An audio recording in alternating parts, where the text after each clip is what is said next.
What do you know of conspiracies, Captain? Not nearly enough, I suppose. That's the charming thing about them, isn't it? When a machination is real, no one knows about it. And when it's suspected, it's almost never real. Except, of course, in paranoid delusions for those who believe. Everybody, like all the admirals are creepy as hell. They're like, oh, the Horatio exploded. You know, would you like a drink? I'm like, no. You know, you're like, it's just like, enjoy your maggots. Dig you know, in. like it's just, Raise your hand if you want more maggots. Hi, and welcome to Nerdiest Prime. We are doing our reviews of Star Trek: The Next Generation. Yes, it is a show from the 80s and 90s, and we are doing every single episode. And it's been a year and a half, and we're almost to the end of season 1, Conspiracy. Star Trek: The Next Generation, episode Conspiracy. The Enterprise sets course for Pacifica on a beach trip disguised as a science mission. Geordi passes the time by telling Data a joke without the setup, and Data pretends it's funny. Like all marriages, they have a complicated relationship based on mutual deception. Suddenly, the Enterprise gets a Code 47, aka a super-secret decoder ring transmission. Old pal and captain of the USS Horatio, Walker Keel, asks Picard to meet. Face to face. Could there be some kind of conspiracy afoot? And no, they can't meet on Pacifica, the most beautiful planet in the galaxy. It absolutely has to be this place, the galactic version of Flint, Michigan, Ditalix B. Picard is ambushed by Captains Tryla Scott, old buddy Walker Keel, and this blue guy, Captain Zipperhead. Walker grills Picard about some shit that happened 30 years ago. Picard should in no way remember, but it's a plot point, so he has recall like Good Will Hunting. He tells him about strange Starfleet orders and mysterious deaths. Looks like there's some sort of conspiracy afoot. Back on the Enterprise, Picard gives Data the one thing he loves most: homework. The assignment: analyze Starfleet orders at the speed of a coked-up librarian. The plot starts to pick up. The Horatio is blown to bits. Data's mind expands on his LSD trip through bureaucracy, and the Enterprise heads to Starfleet headquarters to find out what's what. We're shown a very nice matte painting of the Golden Gate Bridge because they still have bridges even though everything flies or beams instantly from place to place. Something's off at HQ, but at least Admiral Quinn can definitely be trusted. Oh, what's that? An alien pet? I'm sure it's fine. On the Enterprise, Quinn downplays his 6 episodes ago warning of doom, and Picard is certain the Admiral isn't the Admiral. But instead of dealing with it, he does what all great bosses do: delegate. While he goes to a fancy party, Quinn morphs into a 30-year-old stuntman, and the Admiral lives every Republican boomer's dream: to kick the crap out of someone younger than him. There goes Riker! Or the differently abled. Oh look, Geordi just went through a door. Or a brown immigrant. Get back across that border, Worf! Finally, Quinn meets his match: a gun-toting professional single mother. Crusher finds a squirmy thing poking out of the back of Admiral's prosthetic neck. Could Riker have one of those? Meanwhile, Picard is having a grand time drinking champagne when Crusher lets him know Quinn is mind-controlled and to watch out. But Picard is super hungry. It's been like a really, really long day. Hey, are those worms?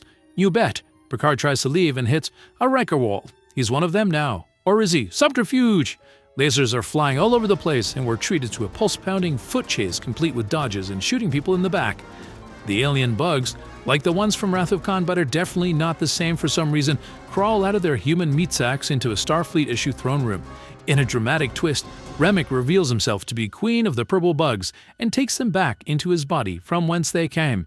Remmick makes some very reasonable arguments about living in peaceful coexistence, but Riker and Picard decide to follow protocol and arrest him according to standard Starfleet procedure. Oh my god, they melted his face! With a human carcass and dead bugs laying all around, Riker and Picard succeed in traumatizing viewers the world over. Mission accomplished. Oh, and at the end there's something about a signal calling more of those little Remmick bugs, but that never goes anywhere. Yeah, what's not to love? People don't know if they're really themselves or not. There's a lot of intrigue and who might be an alien and who's still with the Federation. And yes, it's and we got a exploding head. Spoiler alert. You gotta love Trek's only exploding head. Namir. Yeah, this is my favorite first season episode, as you guys know. I love it. I think it's like um, enjoyable in a unexpected way. Like it feels different than the other episodes from the first season. There's like gore in it, which is crazy. It's got this like really cool kind of sci-fi alien like element to it.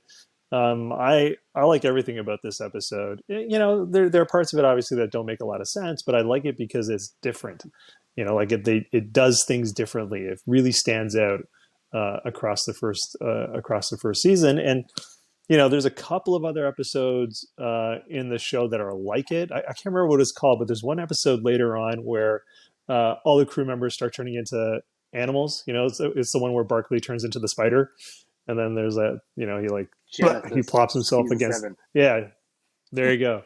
So that kind of reminded me of it, but they never quite get to that same sort of feeling for conspiracy. So it always felt like a really kind of unique episode for me, but I loved it. It is my third favorite episode of season 1, but still high rerun. I love watching it. I love, the conspiracy mood of it. I think kind of what ruins it for me is a lot of things are overplayed, which kind of like undermines the subtlety and the conspiracy kind of element to it. But like we said, there's an exploding head, and it's like it has this really epic feel. They're going back to Earth. The Starfleet has been taken over by parasites and all this sort of stuff. So what's not to like, basically. Something is beginning. Don't trust anyone. Remember that, Jean-Luc. Don't take anything for granted. Walker. Italics B. We'll be waiting. So how do we feel about the plot? I mean, we just talked about it a little bit, but how do we feel about the plot? Basically that a friend of Picard's warns him about this conspiracy that Starfleet is being taken over by some unknown force, and then Picard goes back to Earth to investigate and basically is forced to go to a dinner party. Of worms. Maggots. A one course dinner party. And I don't know. I don't know what Picard's problem is. He's had GAC before. It's just. And then he's like, All the Well, same. it's the future. I figure everybody would be eating insects instead of like chicken and beef. That's like the food of the future. It shouldn't be so surprising to him. Right. Yeah. So how do we feel about the plot? Let's start with Namir. Yeah. I mean, I thought it was. Oh, what happened here? Okay. Let's The go with blackout. Alan. may start with Alan. Let's start with Alan. Let's go. Technical difficulties. Yeah, I mean, I actually found the plot more intriguing with the mystery at the start with the captain's meeting on the desolate planet and the mysterious explosion of Walker Keel's ship. I felt like it got a little far-fetched and corny when we actually got to Earth, but the build-up was so good. I think the payoff was, not as good as it could have been. But I mean, again, we're a 45-minute show, in the mid '80s, so they did a pretty good job with it. But yeah, I feel like the mystery of the first half is much more better, much more better. Look at me, that is not a phrase. It's not good grammar. It's much better than the back half of the show. Yeah, I agree with Alan. I like the build-up. I like the mystery. I like, Picard meeting an old friend, and then the tragedy, I guess, of Walker's ship being kind of blown up, and them trying to figure out. So it makes it really personal for Picard. And then he's like on a mission. He's like, "What's actually going on? We got to figure this stuff out." And yeah, like there's a part sort of in the middle near the end where it starts to slow down, and it's sort of when they go back to Earth, and then they go to the command center, and things kind of stop making sense a little bit. Like like there's not enough people there, and they comment on it, but there's not enough people there, and are they all sort of now this alien species? How are they actually doing this? And so there's it kind of slows down, but it doesn't slow down enough where you have time to kind of think about it. It just moves. It moves pretty quickly. Um, and I like the resolution. I thought that, I love that scene with Remmick at the end. I'm glad they brought back Remmick because he's so unlikable. Even though, in what was the name of the episode he was in before? Coming of age. Coming of Age, yeah, where they're doing the review of the Enterprise, and you kind of feel sorry for him, but like deep down inside, you're like, I don't like him for some reason. And I wish his head would explode. I wish his head would explode, and his body would contain multiple pairs. Yeah, he just wanted to be part of the Enterprise crew. He just wanted to be loved like everybody else. But turns out he was just full of parasites. Yeah, he just seek peaceful coexistence, but nobody wanted it. Yeah, nobody wanted it. Nobody wanted him. So it's like we all swiped left on him, the whole crew. But I thought he was a great antagonist. Same with the admiral. He's got that kind of awesome but also awkward fight scene with Geordi and Riker. Obvious stunt double. Yeah, exactly. And Geordi gets thrown through a cardboard door. So there's parts of the episode that I really love just because of nostalgia. But if we bring it back around to the plot, I thought the plot was solid and fun. Yeah, I think the plot is really good, and I think like a lot of plots in the first season, the plots are good, but they're always kind of undermined by the actual writing of the characters, where the characters are either being too dumb or they're overstating, like kind of walking us too kind of obviously through to point A to point B and so on and so forth, or they're kind of overplaying a moment like, in this case, don't trust anybody, this kind of like I'm underlining this for the audience because you guys are a bunch of dummies that you need to like understand it's a conspiracy. Don't trust anybody, like it's that level of like, okay, we got it. So I think the plot is good, but the execution, like a lot of the first season, is a little bit left to be desired. But like you guys, it's all about the nostalgia at this point. And of course, I love the plot of the parasites so much that I kept waiting for the parasites to come back, and they never came back. And then in the season 3 of Star Trek Picard, I was like, the parasites are back, because we had another conspiracy plot in season 3 of Picard, and they just never came back. We just did the Borg again. And the Borg. Okay, so you were the only one going for that. Well, I think I think that would have been interesting, but realistically, everybody knew that wasn't going to happen. But I think you're right. Like I think they should come back in something, right? Like that signal at the end of the episode is still beaming out into space. It's still calling something. Right. Well, and not to get ahead of ourselves, but I think that this was supposed to be a prequel to the Borg. I think this was the Borg, because the Borg initially was going to be an insect race, and they couldn't afford to buy rubber heads and 8 limbs or something. So they said, well, we'll just take the concept of the insect and transport and transfer it to the cybernetic organisms, or the Borg, basically. A little too early for the Xindi insectoids. Took till Enterprise till they could realize an insect. Starfleet's finest. Fancy meeting you here. We all came secretly, Picard, to discuss the threat. What threat? Some of us have seen strange patterns emerging, unusual orders, high-ranking officials backing irrational proposals. And what about the deaths?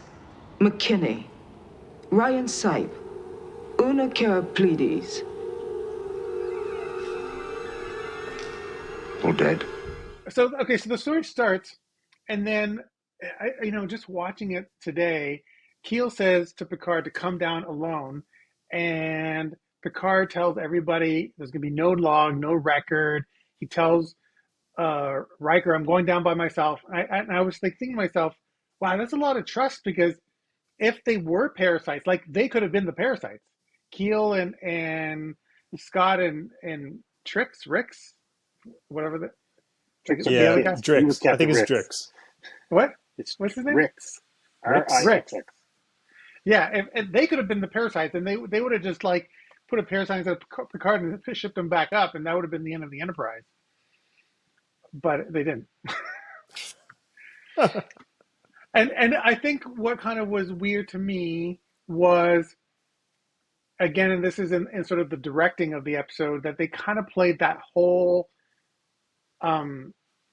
scene very ominous, which I think is good from a conspiracy kind of point of view, but it added some ambiguity of like, maybe these guys are the bad guys, which is like a fun sort of mysterious thing to do, but it also kind of muddies the water a little bit in terms of you have to be very clear that they are the good guys, so that it's clear, unless that's going to be a plot point later on. I mean, it is to some extent, but I just mean like, I don't know. Do you know what I mean? Like, I think they kind of have to do stuff like that when it's like this sort of you don't know who to trust kind of episode. Like you have to start that from the beginning. And it turns out that they were right? Like, I forgot her name, but one of the captains is obviously infected by Scott. Captain Scott. Scotty to her friends. Yeah, Scott. Scott has a parasite, right? And she appears at the end, and she's eating the blah blah blah, and it's her, right? So the whole point of it is you don't know who to trust, and I think Captain one of the captains is like, watch your back, Picard, like always be aware. So they're setting up this like you can't trust anybody kind of scenario, which I think for this episode works. You almost have to do that. Yes, but I feel like for the purposes of the plot, the idea is that he trusts Keel, and that's what's getting him going on his mission. So it feels like to me that should be not ambiguous. That should be that they have a relationship. They're going to go ahead and do the thing. I don't know. Maybe I'm wrong. I'm talking myself out of it. But I guess that scene always kind of rubbed me the wrong way because there was a weird thing going on, and that's what I thought it was. But maybe something else. I don't know. I'm always wondering if Twyla Scott was infected during the meeting, or if it was in between the meeting and her being at the dinner party. Was she the reason that the Horatio was blown up?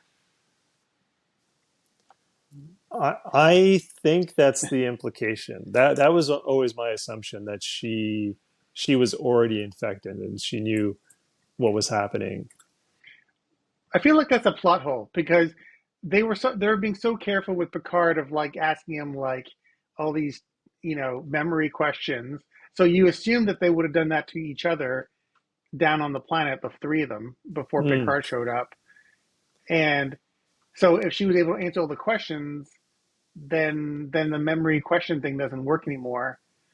Do you know what I mean? So yeah. I feel like the only way that plot-wise it makes sense, I feel like, that it would have happened later on, that she was okay in that meeting, and then she got bugified. Yeah. Maybe she also decided she would go back to Earth and find out what was going on, like Picard did, and then she got snagged by the parasites. So does that mean that there was a saboteur on the Horatio that just kind of did a suicide run and blew up the ship? He does mention that his first officer is acting weird, and possibly his medical officer, so he has suspicions about it. So he thinks he already infiltrated. Yeah. So that's actually one of my questions is, what do we think happened to Horatio? Because I always assumed, like what you guys are saying, is that the first officer or people on the ship blew up the ship. But then I thought to myself, what would be the purpose of that? To kill? Yeah, it doesn't make sense. To kill Captain like Walker Keel? And why would they kill themselves? Why would they kill themselves, the parasites, to kill him? And maybe it was the other way around. Maybe Walker Keel was like, I'm surrounded by Well, that's what I think. Yeah, Um, maybe it was like a power struggle, and he said, "I'm just gonna blow up the goddamn ship," and then he just self-destructed. Yeah, I like that idea better. I like that. That makes a lot more sense. And I like I, how they don't explain it. Like it's ambiguous, but I think Walker Keel would have blown up the ship himself. Although he needs his his first, right? Like his second in command to approve a self-destruct, right? yes, but if you uh, point a Just fire a phaser at level phaser at the warp 16 core. at the war core,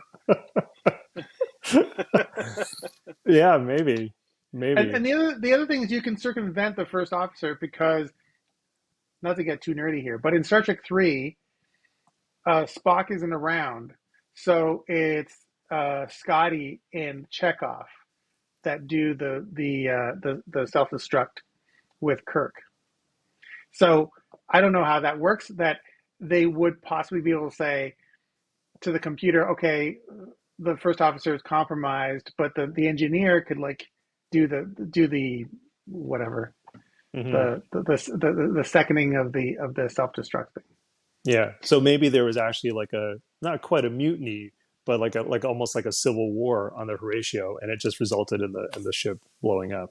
I want to see that TV show. I want to see I do a too. whole TV show that's just based on this episode, and you get to see all the things. You get to go on the Horatio. You get to go on Captain Scott's ship. You get to go to Earth. CGI some characters in there, so it's not like completely deserted. You get to spend some time with Remmick as he sits in his It's a room being quiet angry night. at the Enterprise. It's a quiet. I'm just gonna have some scotch.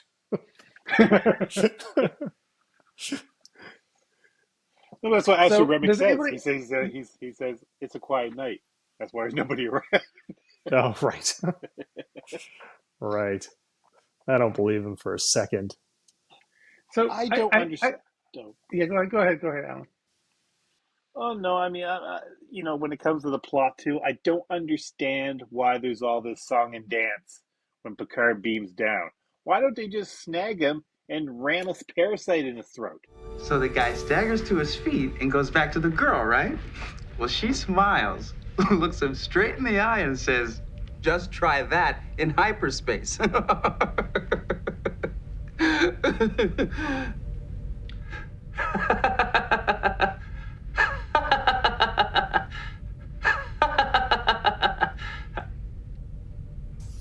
For just a side thing that has nothing really to do with the plot. It's like, was Data telling a dirty joke, or was Geordi telling a dirty joke at the beginning of this episode? Because I feel like Data's response to her is like, "Oh, the male embarrassment of how he would be performing and positioning himself is the source of humor." So I'm like, are they talking about like zero G? I'm like, is that appropriate for a workplace? And Riker's just I, back there. Like, I I feel think that like was they the should all go to Roddenberry HR. contribution to the that's the Roddenberry contribution to the script right there. I was like, I never really thought about it. I'm like, I think they're telling a dirty joke in the workplace, and I'm like, I don't know if this is appropriate. I used to think that in Star Trek Generations, when they're referencing a joke, that when Data's saying to Geordi, "Oh, you told that joke way back when," I thought it was that joke, but then he says, "Oh, that was during the Farpoint mission." So the joke that they're talking about in Generations, you never get to see on screen, but you do Yeah, get to something see a this joke. Ferengi in a gorilla suit or something, wasn't it? Yeah, yeah, yeah. Yeah. There's no proof of anything. The last time I saw Admiral Quinn, he tried to warn me about a subversion within the Federation. And Walker tried. He's dead. Subversion. Personally, I don't believe this conspiracy theory. There was a couple of things that didn't make sense, but we'll get back to them. But one thing that was that Riker, I realized, they're supposed to have the role of the skeptic. Because, if you have a conspiracy theory, you have to have a skeptic. So at the beginning, it was Picard that was the skeptic, like, damn it, Keel, what are you talking about? What is all this blabbering going, and then Riker was being the skeptic, but he was being really dense. Like the Horatio blew up and he's like, for all we knew, it was an accident. I'm like, why is that where your brain's going, given everything that we've just talked about. And then when they get to Earth, you know, all those animals are being creepy as shit, and he's like, they seem normal to me. So what do we think about Riker in this episode? Well, this is what bugs me about this episode after watching it probably like 50 times. Is now that I know, I mean, if I watched it originally, I wouldn't have noticed this, but now I notice it. Why doesn't anyone see a gill on the back of anybody's neck in this? Like, I'm watching that where they do the walk and talk with Riker behind Quinn coming down the corridor, and I'm like, how come he's not seeing the little gill thing sticking out of the back of his neck that Beverly sees in sickbay? And you can Because clearly see the back of all these guys' necks, and there's no thing on the back of their necks.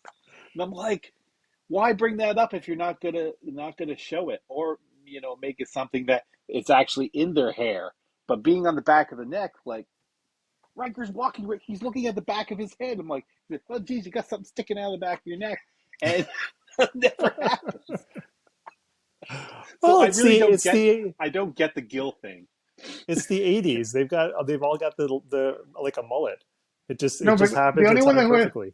The only one who has a mullet is Data in this show. Yeah, but when Beverly's looking at his neck, like it's clearly below his hairline, like right there at the edge. And then when you see him walking around in other scenes, he doesn't have anything on the back of his neck. I know, but if you see like an admiral, you're not going to be like, "Hey, I think you got a growth or something on the back of your." I think you should maybe check that out. It could be cancerous. You're just going to be like, "Oh, that's funny," and then you just But you know what? My question is, why wouldn't the transporter pick up? Right? Wouldn't the transporter pick up like a foreign body in somebody else's body? Well, I can hand wave that away with being, it doesn't come up. It doesn't come up on scans or whatever. Some scattering field. It generates biologically. Who knows? But yeah, but to make a plot point of an obvious thing, like Beverly says, look for the quill or the gill coming out of the back of their neck, and you'll know. But I'm like, but none of them have it. So was she just wrong? Like, did his just come sticking out because he got knocked out? If they had said something like that, maybe. But I was like, what's the whole point? But then they make a point to look for Rikers. It's like, oh, yeah, there it is. But none of them have it. None of those admirals have it at the dinner party. It drives me insane anyway, but... Well, there's going to be more inconsistencies to talk about. But what about... Does anybody have anything to say about Riker? Well, just that he's not that smart. Not that observant. Yeah, I don't know. I think you're right. I think he needs to have that skeptic role, and it fits Riker, right? Like I think weirdly Riker. Yeah, because it's a little bit weird because Riker usually is not the one that is the rule follower, right? He's usually the one that's kind of like questioning things a little bit and kind of the maverick, and so it was a little bit strange. But you needed somebody to be in that role, and I think it in order for us to believe that he could possibly be infected later on, it makes more sense for him to be the skeptic. Oh, it feels more like there's like a rule book that says, well, you should have a skeptic. But I think in terms of this story, it would have made more sense for everybody on the Enterprise to be on the same page as Picard, to be really vigilant and not to assume once Picard said this is a thing, they should have all been like, okay, well now we're looking for suspicious activities. So it just made Riker look dumb, and incompetent, and I think, and there's other times in the first season where just for the purpose of the plot, you have to have a character that is ignorant or doesn't catch on to something. But from the way it's written, us as the audience were like way ahead of them. You're like, you are a dumbass. Like, you should know better.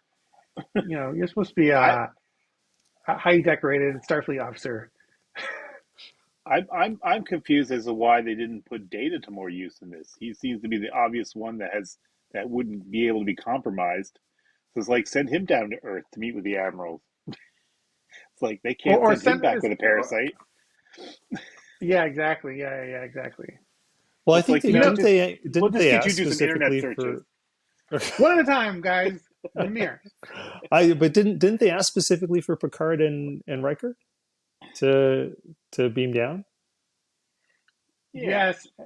Doesn't mean I would do that. Yeah, I mean that's true. That's true. Well, I don't know. Like, it oh wait, actually I'm not going down. I mean, it actually brings up a whole point, which I was watching the episode this time, and I was like, what exactly is Picard's plan? Because it seems like a really bad plan. He's number one. He's going. He's accepting their invitation, and him and Riker are going to go down, which is number one. He is number one, but it is a bad idea to send both your captain and first officer down. It's also a really bad idea to go down by yourself, which is what he ends up doing. And No phaser. And yeah, it was like a whole. But no, he tells Riker. Riker says, "Don't go. You shouldn't go alone." And then Picard's plan seems to be, "Don't worry, I'll be careful." Like That's what I'm saying. It's not there's no plan. He obviously has no plan. It's like, how are you going to be careful? Like, if you beam down, they just jump you and shove a parasite in your mouth. You know, Well, because he didn't know there were parasites at that point. But the point is, he knew something was up. So But why would he go down by himself? It doesn't make any sense. He should take down Data or Worf, or he should bring down like 5 people with him. You know what I mean? Well, I think I kind of get it, because I think he was just trying to make it seem as if like everything's okay. Like he didn't want to like freak out the admirals, or he didn't want to like put them in a defensive position, right? So he's just like, I'll go down there and we'll have a nice little chat, and we'll clear this all up, and I'll use my French charm, and maybe I'll bring a bottle of Chateau Picard with me, or or something. So I think he was like still trying to figure out what was going on, because you're right, he didn't know that they were parasitic, right? Like at that point, they were still like, what's kind of going on. So that was my understanding of what he was trying to do. It wasn't a great plan, but I get it. Especially by the time they get to Earth. By the way, I think it's really cool. This is the first time that they go back to Earth in the show, and I think in the show in general, they only end up going back to Earth like 3 or 4 times. And this is the first time. So yeah, so by the time they get to Earth, Data's already done his analysis of Starfleet orders, and Picard's convinced that there is a conspiracy. They just don't know what the nature of the conspiracy, what the nature of the conspiracy is, but they're like fully on board with the conspiracy thing at this point.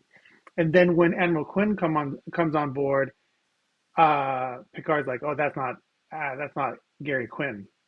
So Gregory. Now you got two things going on. What?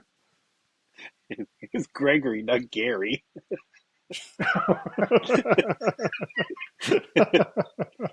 Admiral Gary. A terrible name. Oh yeah, Gregory. I thought his name was Gary. Can't follow anybody named Gary. Can't respect that person. Come on. Admiral Gary. Gary. So, anyways, the point is, Picard he knows that there's danger down there. It's not like he's wondering. It's not like he was at the beginning of the episode. Then that would make sense what he was doing. But the fact that he's already knows that there's something going on, and for him to go down by himself makes 0 sense. That's my 2 cents. No, you're totally right. It makes no sense. Yeah, I guess, but that doesn't. I don't know. I think they did that for dramatic effect, which I'm totally fine with, right? Because like none of it really makes sense. Because at the end, how are only the guy Riker who and says Picard... like he likes Star Trek because the smart people making smart decisions. I know. Here they're but there's making going to terrible, be stupid decisions, and you're like, there's going to be exceptions to it. This is a hill I'm gonna There's going to be on. exceptions to it. It's either smart people doing smart things, or it has to be a really fun, awesome episode, and it was just really fun and awesome, right? which is totally fine. But most of the time, it's not, right? So, but the other thing is like, how do Picard and Riker take down the whole thing, right? Like, how is Remmick not like by killing Remmick and getting rid of the queen parasite, you basically eradicate all of the parasites, right? So how is he not protected in some way? Like how are they just able to follow one back to Remmick and be like, oh, that's the bad guy, pew pew pew, like there should be some, right? So there's holes like that, but for the episode itself and the audience and the audience's enjoyment in watching it, I think you kind of have to give it a little bit of flex. Okay, so so you bring up a good point. The parasites and how they function, because from what I can tell, they have the lack of memory trope. That's how you can tell if basically if you're a parasite zombie. And there's the mother creature trope, which is if you kill the mother creature, it just automatically kills everybody else. Like it's like the Independence Day, like get out of jail free card. Like you just blow up the big ship and then all the little ships like ah. So which I think goes back to probably like Invaders from Mars, or I don't know what that actually goes back to, but it's like I've seen that a lot. The idea that if you kill the mother creature, War of the Worlds, if you sneeze on them, and also like they all die. What? That's like War of the Worlds. War of the Worlds. They died if from you Earth sneeze germs. Yeah. Oh, that's right, they did. Okay. So how do we? So yeah, I guess I don't really. I'm not 100% sure how the parasites work. Like, and They're like a little clay model, and they just make it wiggle, and it's like animated. There's a teamster behind there. Stop motion animation. Just like, yeah. Oh, you mean their answer? Biology. I see. I don't know. there's no way to explain. I'm not a biologist. They have to be telepathically connected in some way. It doesn't make a lot of sense. It doesn't make a lot of sense. It sounds like they actually are like parasites. Like their whole point is they hang around until they're discovered, and then they take over the first person that comes along. Right? So because they talk about in the episode how there was a science vessel that was somewhere and they were discovered on a remote planet somewhere. Yeah. Which, by the way, I want to see that episode. And they went inside and they started like, so I guess, are they like the aliens from Alien? Do they procreate through the humans, or do they just take over bodies? Like, I think Remmick was creating them, right? Like the alien mother parasite takes over Remmick, and then they all get created out of Remmick. Right. So, I think that maybe it's not like the parasite. Clay. Yeah. Yeah, that's right. That's right. Like in a solid stream of parasites. Just like but maybe the parasites are not separate creatures. Like maybe the mother creature is the main thing and all the other ones are just offshoots of that mother creature. Right? So like when you kill the mother, you're essentially just killing the entity, right? So it's not like a bunch of parasites. There's actually just one parasite, and it's sending out all these offshoots of itself. Kind of like Operation Annihilate in the original series with the flying fake vomit. It was all like a single cell of a bigger organism. Exactly. So I think that's what it was. Right, which means that they need to be connected psychically or telepathically, like somehow. I don't know. Sure. And I guess I mean, I guess that sort of makes sense. I accept your explanation. So what is the objective of the parasites at the end of the day? To seek peaceful coexistence. They say it in the episode. Because they want to take over the Starfleet and the Federation, and then what? Then everybody's just gonna be a parasite and happy. Like what happens then? I don't know. I mean, That's if why there's a lost plot thread there. yeah, Nice exactly. little cliffhanger, and that it never picked up on. I assume assimilation because they're sort of like the proto Borg. They probably were planned to have the same um, goals, but you don't know, right? Like, but it's Infection. like any infection. Yeah, it's like any species. All they want to do is procreate. So maybe that's it. They just wanted to be left alone, to Have get little on, have little baby parasites. have little baby parasites. Exactly, exactly. Remember what you told me back at Rover 7 about the threat that you perceived to the very fabric of the Federation? Is that why you're here? Because of what I said? It's one of the reasons, yes. So this episode is like a sequel to Coming of Age, because you have Remmick and Admiral Quinn come back, and so it's interesting because in Coming of Age, Admiral Quinn says the whole point of this basically evaluation of the Enterprise was that there's something going on at Starfleet that is like undermining our values or something like that. That's exactly what he says. And then you kind of have this is very kind of almost like the real first sequel that we have in the series. But so do you guys think that was intentional? Do you think when they wrote Coming of Age, they knew they were going to write conspiracy and they were actually setting it up? Or they just wrote like ambiguous like thing and then they just filled in like the thing later? Namir, you have opinions, I can tell. I always have opinions. I think it was definitely intentional. I think at that point, I think they probably weren't quite sure yet because I know originally the script for Conspiracy it wasn't parasites. It was just supposed to be like a rebellion within the Starfleet ranks. But I think they knew at that point they were gonna make an episode uh, uh, like that. So I think it was 100% intentional, which I thought was great. Right, like they were kind of setting it up, but they didn't pay it off in the next episode, which I thought was really cool. Right, they paid it off a couple of episodes down, but yeah, I think it was definitely intentional. Yeah, it was weird that this one had such a season finale vibe, but it wasn't the season finale. It should have been. Um, but yeah, it was interesting because in Coming of Age, they kind of hint that there might be something going on, but then it's played like it's like an ulterior thing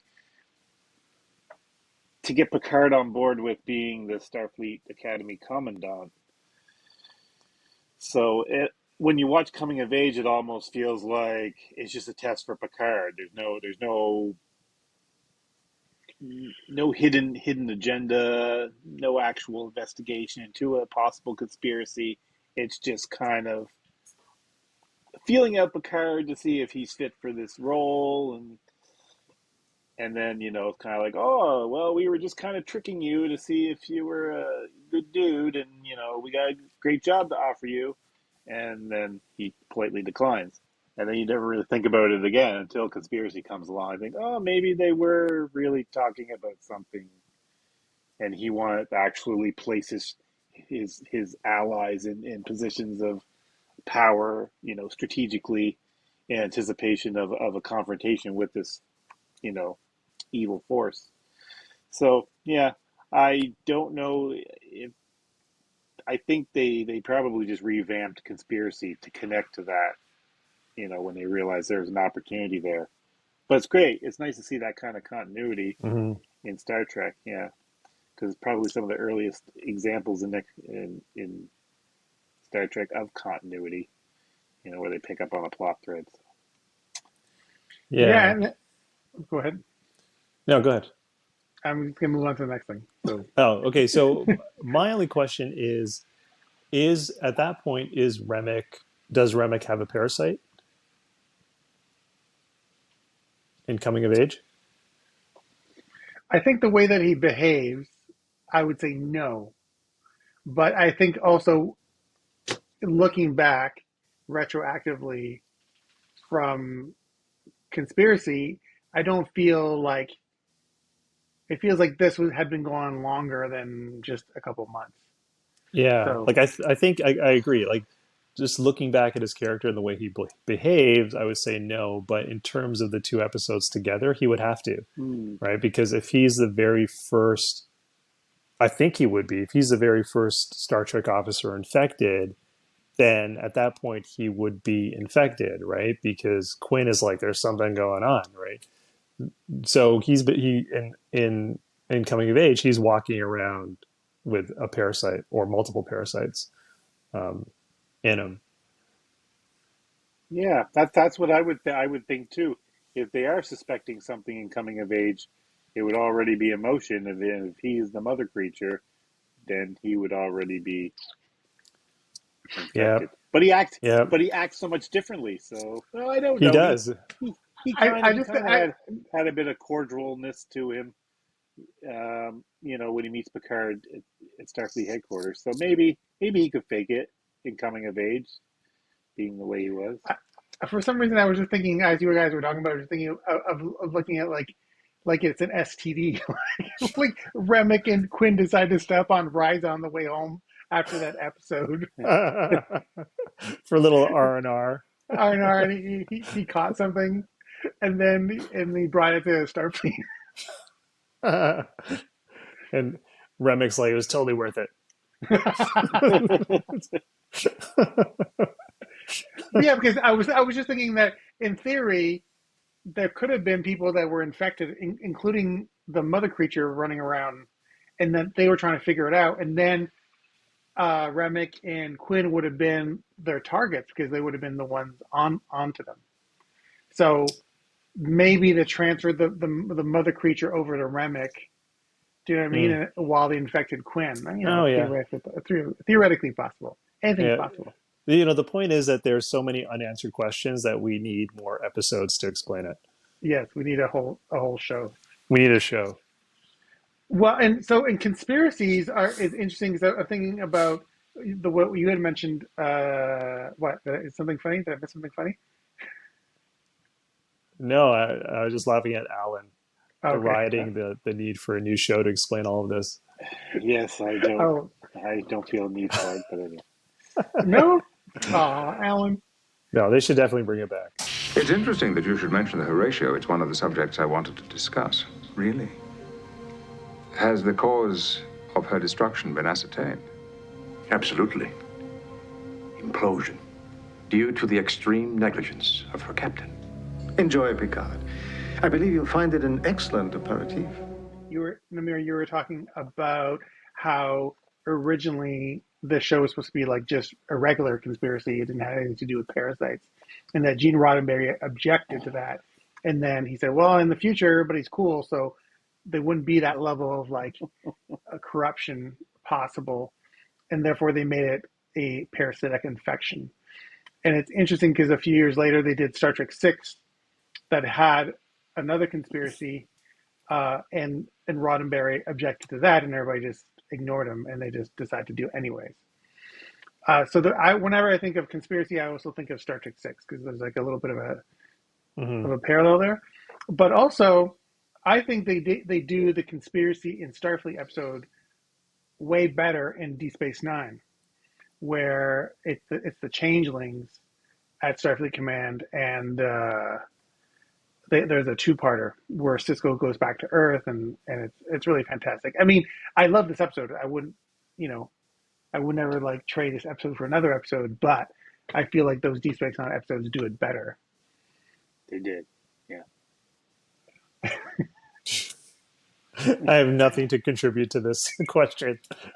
Yes, I believe you. I love it. In 20 years when we get Namir to Deep Space Nine and he actually watches it and he falls in love with that show because it's so good.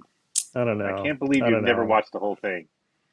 I couldn't. I can't get past Cisco, but maybe he becomes like the best captain in Star Trek. I know. Wooden, I believe but it. then he becomes he shaves his head, he gets a goatee, and he becomes completely awesome. Yeah, I've heard that when his hair moves, he gets really good. Exactly, it's true. So yeah, it's so weird, and we talked about this already, but it's so weird that Starfleet Command is completely empty, which is obviously like a budget thing. They just can't afford. They spent all that money on those awesome sets. They couldn't And then afford to have. outside they must be having some sort of Ren Fair type thing because they have 100-year-old uniforms because they reuse stock footage from the movies. Like I don't know what.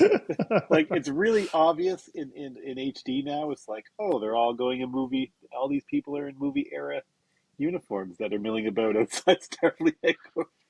It's like I feel like that's something maybe they should have did. Like took the time to maybe just paint in a few people with contemporary Starfleet uniforms when they did the remaster. I don't know. But yeah, it's pretty obvious that that's just recycled movie error. Yeah, I mean, they tell us that it's like a wide-ranging conspiracy across Starfleet, but there's no evidence of that in the actual episode. It's like 6 people. That's it. There's 6 people, a couple of cooks, some ensigns. That's about it. What's funny is with Next Generation, you get movies that feel like episodes, but then you have an episode like this that should be a movie because there's so much going on that it needs to have a bigger scope to really serve the plot. But yeah, instead Star Trek Insurrection should be an episode, and this should be a movie.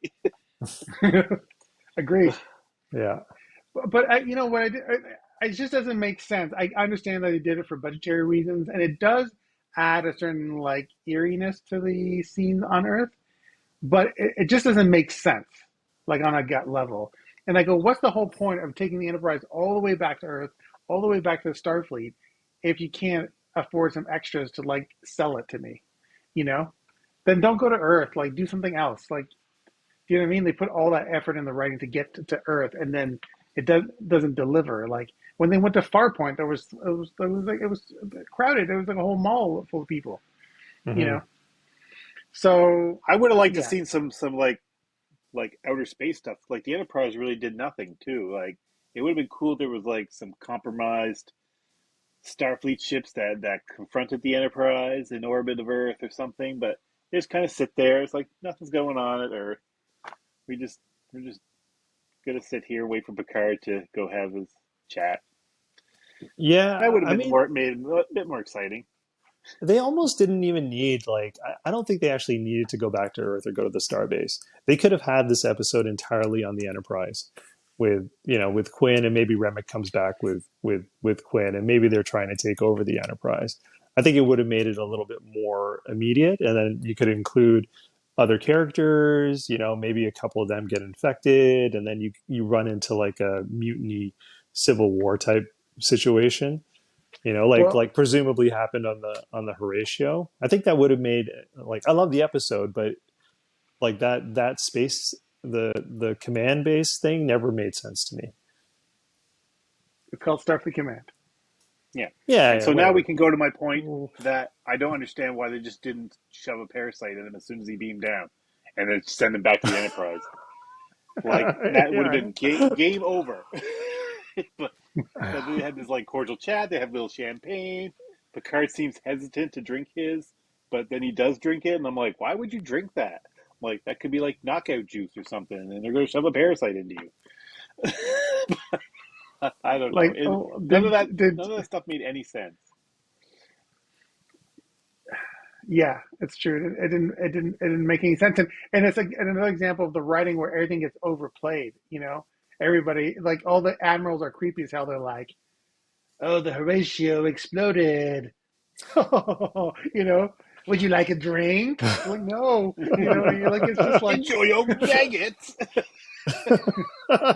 Dig in. Like it's just... Raise your hand if you want more maggots.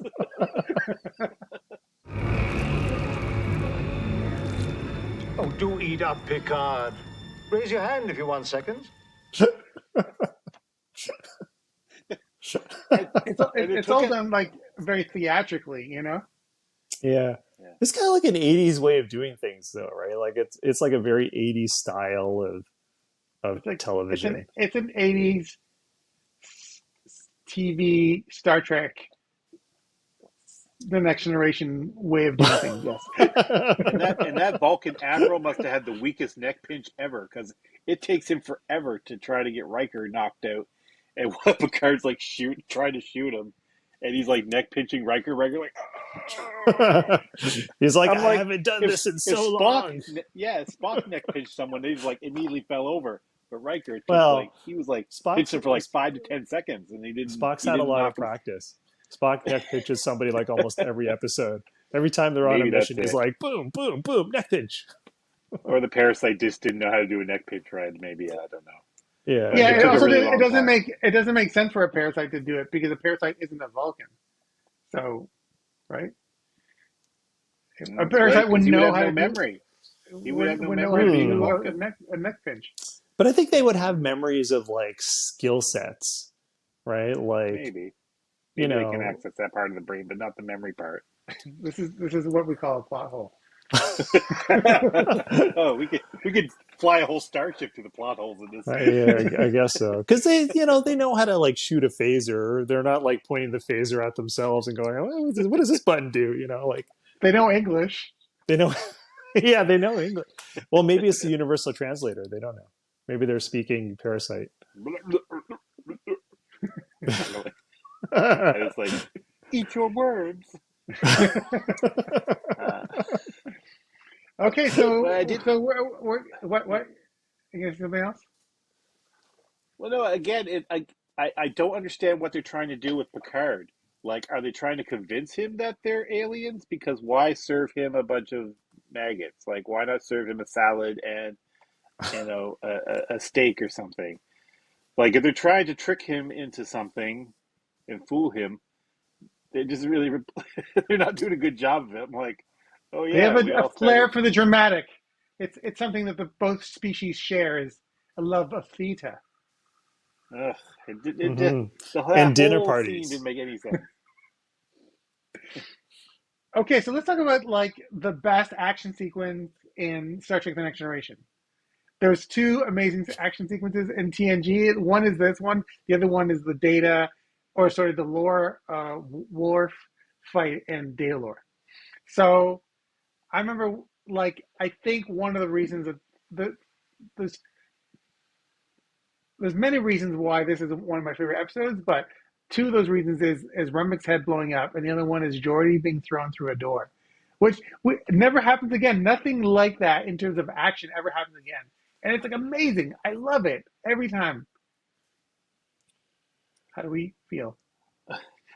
I like that these doors look pretty heavy duty, and Jordy just gets thrown through them, and he just gets up and says, he just makes a joke. He's like, "Oh man, if I could see, I'd be seeing stars." It's like, really? I was like, I feel like that would almost break your back. Being thrown into those doors like that. Like, if I got thrown into a door, I would feel like I would be severely hurt. I don't know. But yeah, he just gets up, kind of brushes it off, and he's all right. And But Worf also, gets his ass handed to him why the again. is Geordi there? He pilots the ship. Does that mean that they heard that there was something going on and he stopped piloting the ship and ran all the way down with Worf? I get that Worf is there because he's chief of security now, but he should have like some well-armed security team. Why does he bring Geordi? Maybe they were in the turbo lift together. And Worf's like, "You're coming with me." And Jordy's like, "What? Okay, like we're fine." He's on his way to the bathroom. He's like, okay, I'll just go.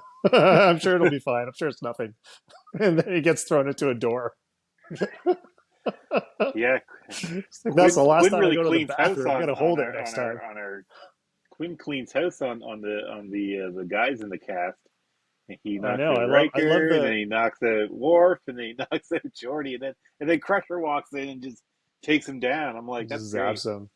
I love He had a his great like moment. his like old man high kick.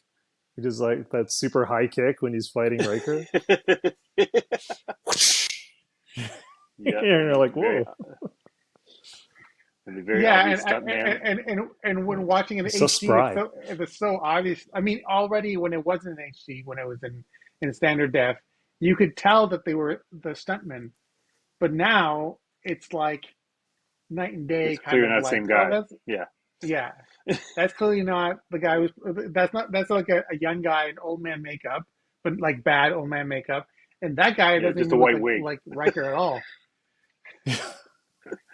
And they do that thing where where Riker gets kicked and he like disappears over a desk, and it's the stuntman that disappears on the other side of the desk, and then Riker pops up. It's like, it was me the whole time. Oh, that hurt. I thought it was funny too. Like this is like what, the third or fourth time that Worf's had his ass handed to him. Yeah. He doesn't win a lot of fights in season 1. Like the Ferengi are all over him in the Last Outpost, and then he gets bayoneted, I think, in Hide and Q, and yeah, he's and then Datalore. Datalore. Yeah, he gets like chest punched or something like that. And I don't know what happened. He gets tossed over a table. Yeah, So doesn't Lore do like a Temple of Doom thing where he like grabs Worf's chest or something, and he just Worf punches is like, him in the chest. That's all he did. Yeah, he just knocks the wind out of him out. or something. Yeah. Yeah, and I like that it's Dr. Crusher that wins the fight. And it's interesting because the Picard Season 3 series starts very similar to the beginning of this episode, where Picard gets a message, this mysterious message, and instead of from Walker Keel, it's from Crusher. And Crusher says, "Trust nobody, don't tell Starfleet," which is basically what Keel says. And then, of course, it goes in a totally different direction. But I love the way it starts. But also, Crusher in Picard is like she's the badass with a little phaser rifle, and you kind of start getting like an inkling of that in this episode, where she's the one who defeats. She kind of saves the day with her phaser shot. I know. Why is she walking around with a phaser? It's a good thing she's a doctor. Well, you know what? This is something that I've noticed, and I don't know if this is important for the review, but because I'm watching all of Next Generation, and I'm up at season 7, and I realize that there are phasers everywhere. Wherever they need a phaser, it's always in somebody's drawer. Like everybody in their like Geordi has a phaser in his drawer in Aquiel that he can just pull out and shoot the coalescent being. And there's a couple times where there's a phaser in a drawer in sickbay. I'm like, really? Like there's gauze Guinan pads. has one in 10 forward for some reason. I don't know why Guinan has her own phaser rifle. Yeah, exactly. It's like, it's not like she's in a Wild West town. Like she's on a Federation starship. Why does she need a gun under her bar? But yeah, everybody has guns and they're all lying around. It's very American. Yeah, it's America's. Just got my gun in my shopping cart at Walmart. I was like, we'll just throw guns anywhere.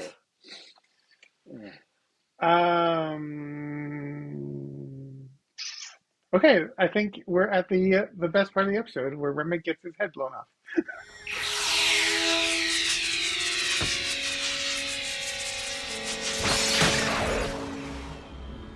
Which again makes it's visually amazing, but makes no sense. It doesn't make any sense, but it's so awesome. Every time I watch it, I'm like, this is better than I remember.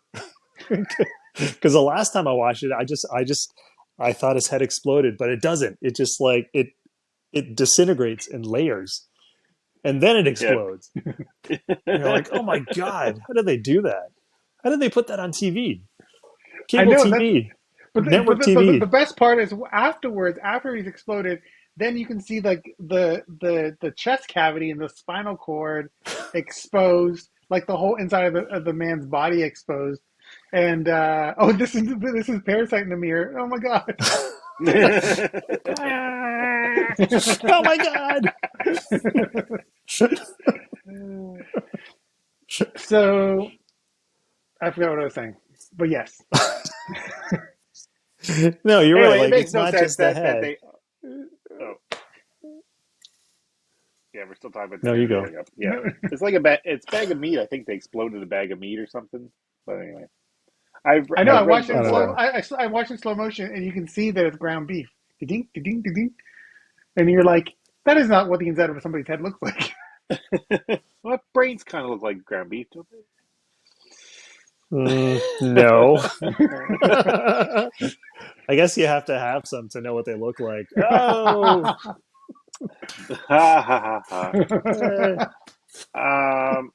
But yeah, it felt like just that scene. It felt like a very rushed conclusion, and it was overly Yeah.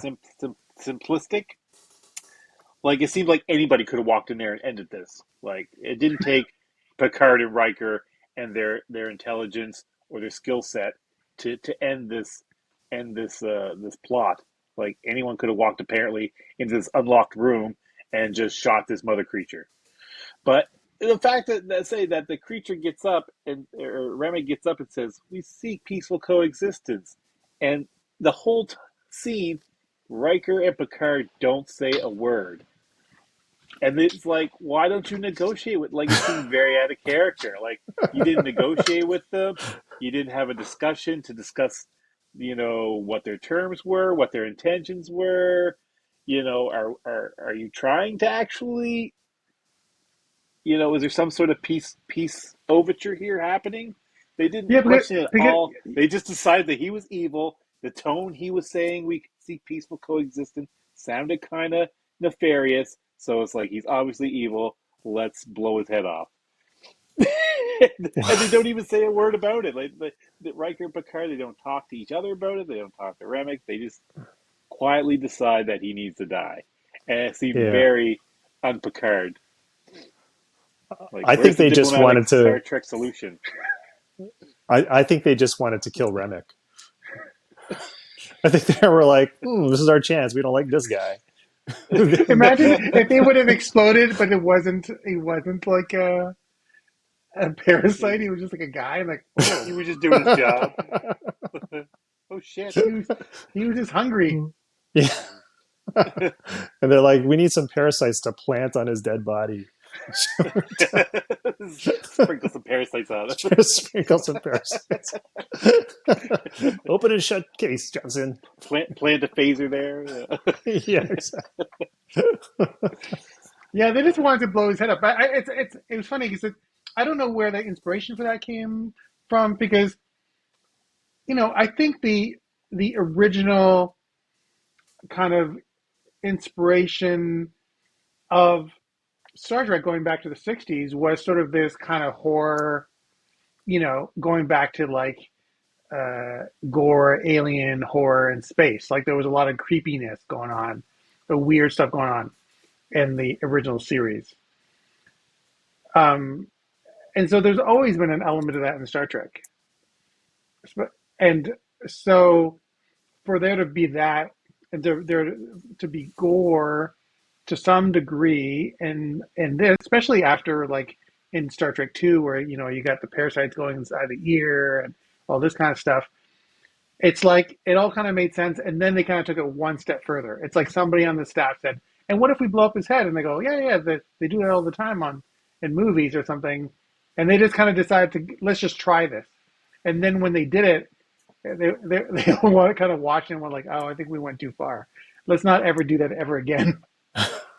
But that was kind of the limit of what Star Trek would do, up until Picard, and then it's totally okay to like rip people's eyes out and all that sort of stuff. But Well, I'm wondering if they got away with it because it was a syndicated show.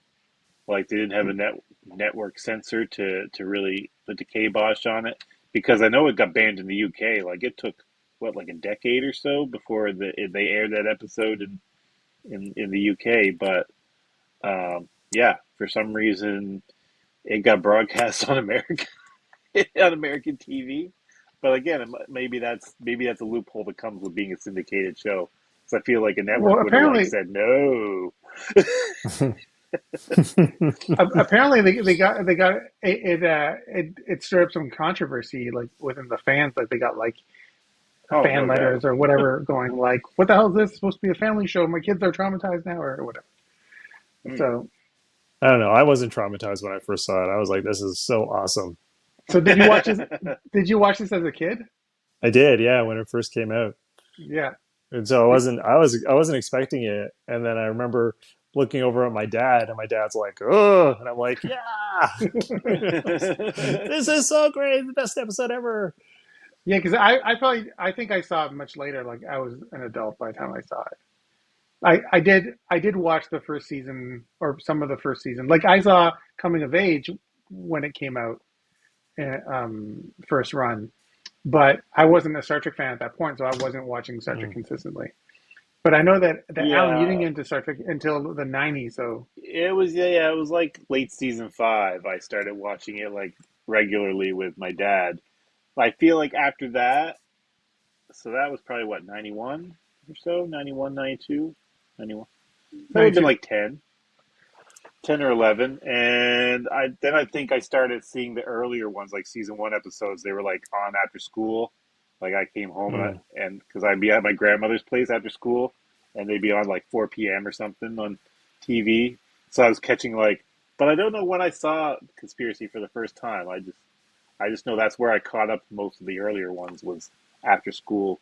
So it's Was probably your like grandmother horrified when you watched this episode? She's like, I Alan, don't think what are you she watching? was she wasn't in the room with me. But I mean, most part, you see Star Trek on TV, and it's like it looks mostly harmless. So just make sure you're not in the room for stuff like this.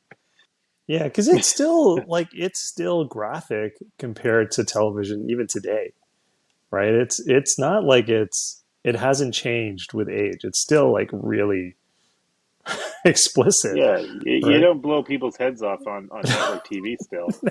Like maybe on HBO, but definitely not on NBC or ABC. Yeah, because even on Raiders of the Lost Ark, that's what happens to Belloc in the end. Is his head explodes, but they Yeah. were going to get a R rated for it, so they put um, that they kind of composited fire over his face, so you couldn't quite see what was going on. So Well, you could even totally see what was happening. It's still pretty yeah, horrific. but Yeah, he's like, and then Yeah. it's pretty bad. well, I'm just saying what they did. Yeah, Trying to And what I'm soften saying it. is that I was trying to think, well, did they do something here to like mitigate it some way? And I go, I don't think so. I think they just blew up his head. yeah. Yeah. I don't think so either. I feel like there was a bunch of checks and balances that were just missed. Like there was a bunch of people whose job it was to be like, you can't do this, and they were like off doing something else. And the FX guys were like, yeah, it's fine, it's totally fine, don't worry. Yeah, there's already been Yeah. 24 episodes of this on TV, and it's been fine. So this will be fine too. Yeah, it's not parasites. The parasites look like bunnies. It's fine. And then at the end, they go to a very nice dinner party, and that's the end of the episode. Yeah, and at the end, it's funny because going back to what you were saying, Alan, it's very un-Picard like for them to just blow up his brain, and then there's this one little quote at the end where in his captain's log he's like, after having needed to Yeah, respect I know. life, it's so unfortunate that I had to blow up his head. Like, why did you have to do that? Yeah, I had to laugh when he said it too. It's like, oh, it would have been nice to learn more about this species. It's like, well, why didn't you Well, then? not only that, like they didn't even try to save Remmick, right? They weren't like, maybe there's a chance that we can bring Remmick back from this. Like they didn't hesitate at all. They No, were they were like, all about saving his old friend Gregory Quinn. yeah, It's like, oh, he's all good and healthy again. Oh, great. yeah, But yeah, they had no love for Remmick, so it's like, I know. And two Quinn's birds, like, one stone. where's my best friend? Where's my right hand man, Remmick? What happened to him? I need Remmick. And they're like, I got some bad news for you. You can find his headless body over in the next room. He returned to his home planet. Yeah. Cleveland. Let's I, not look I, for him. I like there was that giant map he was looking at when they walked into the room, and there was like it's like the map of the Federation, and I think it's like the first time you kind of get like an on-screen kind of glimpse of how big the Federation is. Yeah. It's the small things in life. It's ominous. Yeah. Okay, so let's do our ratings. I feel like we really talked about this one. Well, one thing we didn't talk about, I like that there's that scene with Data where he's talking to the computer, and he starts like running his mouth. Not running his mouth, but he just like what do you call it when you can't stop talking basically? Verbal He's diarrhea. always like, yeah, he's always over-explaining everything. Like he's that was ranting. his running gag where he has like a, you know. He talks too much, and then the computer I like think this cuts him off. last time. I comprehend, sir. Then he does like, oh, he looks like all embarrassed. Okay. Anyways, I like that. That's funny. But I think that's the last time they do that joke, isn't it? Where he like over-explains stuff and people have to cut him off. No, he does that joke all the time. Like into the other seasons? It was really common in season 1, but I think it kind of like stopped doing it once season 2 kind of got going. I don't know. I guess we'll find out when we get to season 2. We will find it. Okay, let's do our ratings. Let's start with Namir. What is your rating and final thoughts for this episode? Yeah, I love this episode. I'm going to give it a 10. A 10 out of 10. No. It's an Enterprise bingo. That's far too high. That's far too high. Why? No, this is a great episode. They took a lot of risks. They blew up somebody's head. But it's parasites. not that. Okay, Alan, you're gonna get your turn in a second. Oh, you're gonna get your turn in a second. It's Namir's turn. But he's wrong. It's not a 10. No, it's good. It's so enjoyable. Well, but that's your scale. That's not mine. I don't need it to make me cry. It's like it's an episode that I can watch over and over again without ever getting bored. Oh, I went black again. Yeah. There you go. It's an episode I can watch over and over again without getting bored. That's why I give it a 10. What's the point of you repeating what you said if you're going to do it like that? That's how I did it naturally. No, that was like, I'm obviously repeating myself. I'm just going to put it in. We'll see what happens. Okay. Right. Alan. Yeah, I mean, if you really get down nitty gritty, this is not a very well written episode. Again, there are plot holes you can put a whole Federation Armada through. But like Namir says, it's just a lot of fun. I've watched this one a zillion times myself. I never get tired of it either. I wouldn't put it at a 10, but I would probably give it an 8. 8 exploded heads out of 10. Because there's far better written episodes of Next Generation, but this is one I keep coming back to just for the sheer,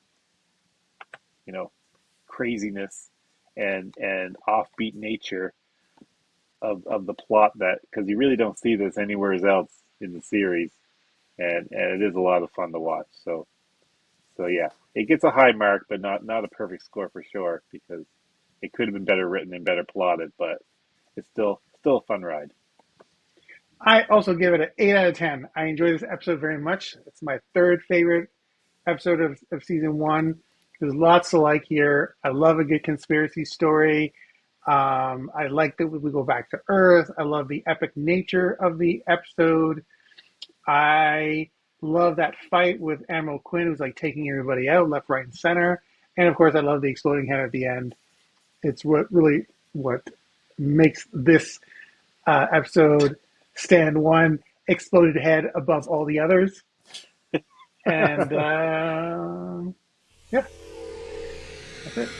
I noticed that Wesley's not in this episode. Oh, that also contributes to the 10. Yeah. That's action-wise 10. That's a real reason. If he had came in and saved the day, that would have been awful. I'm like, if he had did one of the stupid Wonder Kids. Awesome. You would be amazing if they blew up Remmick and it's Wesley's head that comes out of his chest. He's just like, hey, it's me. Just where it's